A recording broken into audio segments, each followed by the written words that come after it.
কখনো কখনো সেকুলার শব্দ আমাদের জন্য দরকার হয়ে যায়। শব্দটা ধর্মনিরপেক্ষ, যেরকম হিন্দু দিবে নমস্কার, মুসলমানদের দিবে সালাম। হিন্দু আর মুসলিমের মধ্যে আমাদের আগের প্রজন্ম এই শব্দটা বের করে গেছে আদাব। আমি আদাব শব্দের অনেক রহস্য করছি যে আদাব শব্দটা কোন ধর্মীয় শব্দ। পরে আমি দেখলাম আদাব শব্দটা একটা মাঝখানের শব্দ, এটা দুইজনে নিয়ে নিচ্ছে। হিন্দু মুসলমানরা দেখলে কয় আদাব, মুসলমান কয় আদাব বাবু আদাব, মাঝখান দিয়ে আর কি সম্মান। এটার একটা আরেকটা তর্জমা হইতে পারে যে আদাবের আরেকটা তর্জমা করলেন, হ্যাঁ সম্মান, এই আর কি। এইটার মিনিংটাই আদাব শব্দটা বহন করে। এটা দিয়ে দুইজনেরই ধর্ম বাঁচে, আমাদেরটাও বাঁচে। এখন এটা রসিকতার অর্থ কথাতেও দিনের কথাতেও আমাদের সালাম দেওয়ার এজাজত নাই। আসলে আমাদের সালাম দেওয়ার এজাজত নাই, মানে এখানে উদার হওয়ার কোনো সুযোগ নাই। ইসলামে উদারতার একটা গণ্ডি আছে। গণ্ডিটা হইল ইমানের ব্যাপারে এবং এবাদাতের ব্যাপারে এবং ওই আচরণগুলোর ব্যাপারে যেগুলোর সাথে ধর্মের কঠিন নির্দেশনা জড়িত, ওই জায়গায় কোনো আপোষ নাই। আপনি চায়ের জায়গায় তারা কফি খাওয়ায় দেন, কোনো অসুবিধা নেই। লাল চায়ের জায়গায় 500 টাকা দামের কফি খাওয়ায় দেন, এটা ঠিক আছে, এটার মধ্যে কোনো আপত্তি নাই। জাকাতের টাকা দিয়েন না তারে। নামাজের সামনে কাতারে দাঁড় করায়েন না তারে। তারপরে তার পূজার জিনিস খাওয়া শুরু করেন না, যেটা একদম প্রার্থনার সঙ্গে জড়িত তাদের, ওইটা খায়েন না। সে আপনার সামনে একটা ফিশের আইটেম আপনারে কিনা খাওয়াচ্ছে, বন্ধু মানুষ, খান, কোনো সমস্যা নাই। যদি তার আয় উপার্জন এবং তার আন্তরিকতার ব্যাপারে আপনার কোনো অন্য জটিলতা না থাকে, আপনি খাইতে পারেন।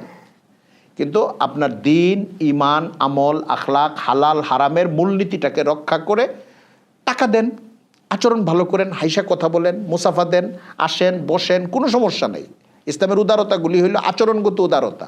বিশ্বাসের ক্ষেত্রে উদারতার গুঞ্জাইশ নাই, বিশ্বাস এবং ইবাদতের ক্ষেত্রে উদারতার গুঞ্জাইশ নাই। এবং মৌলিক ইসলাম নির্ধারিত যে গণ্ডিগুলো আছে হালাল হারামের, এই জায়গাগুলিতে উদারতার কোনো গুঞ্জাইশ নাই। তো কোনো কোনো সময় ধর্মনিরপেক্ষ শব্দ আমাদেরকে বাঁচায় দেয়। আরেকটা উদাহরণ হইল, মারা গেছে আমার শিক্ষক, ধরেন বাবু শৈলেনচন্দ্র ঘোষ, তার ব্যাপারে আমার বিবৃতি দিতে হইতেছে। আমি ডিসি সাহেব, আমি বিবৃতির মধ্যে লিখলাম আল্লাহ তার রুহের মাগফিরাত কামনা করতেছি আল্লাহর কাছে, তার স্বর্গত হোক, তার প্রাণ স্বর্গে পৌঁছে যাক, এরকম দোয়া করে দিলাম বা বাণী লিখে দিলাম। এটা জায়েজ আছে কিনা? জায়েজ নেই। মুসলমান ইমান রাখতে হবে যে বেঈমান অবস্থায় বা ইমানহীন অবস্থায়, বেঈমান শব্দটা শুনলে ওরা রাগ করে, আমিও বললাম না, ইমানহীন অবস্থায় কেউ মারা গেলে, পরিচিত থাকলে তার জান্নাতে যাওয়ার কোনো পসিবিলিটি নেই, দোয়া করারও কোনো সুযোগ নেই, এজাজতই নেই। তা আমি এই দোয়াটা করতে পারবো না। তো তার প্রতি যেরকম সেকুলাররা এখন বঙ্গবন্ধু, জিয়াউর রহমান, যত লোক আছে সবার জন্য একটা শব্দ ব্যবহার করে, এই শব্দটা অজ্ঞাতসারে ওদের কাছ থেকে নিয়ে নিচ্ছে। কোনটা? ওনার স্মৃতির প্রতি গভীর শ্রদ্ধা জানাই।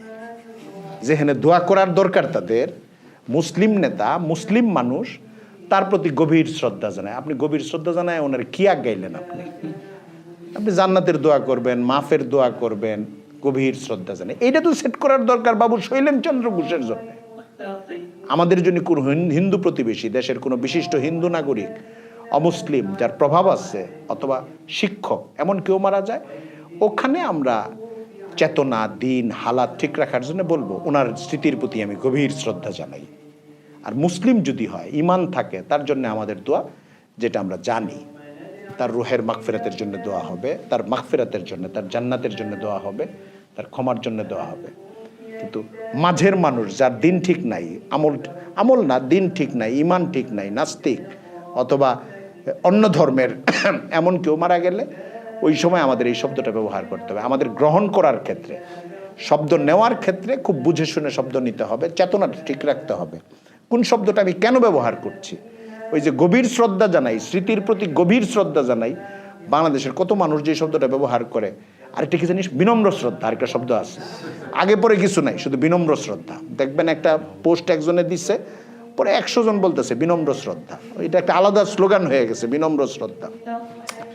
তো ওই বিনম্র শ্রদ্ধা দিয়া যে মারা গেছে তার কিছুই হবে না, হবে হইল তার মাগফিরাতের দোয়া হইলে, তার জন্য একটু সদকা করলে, তার জন্য একটু দোয়া করলে, আসলে বিশেষ করে যদি আন্তরিকতা থাকে আমাদের, তো মুসলিমের জন্য আমরা ওইটা করব।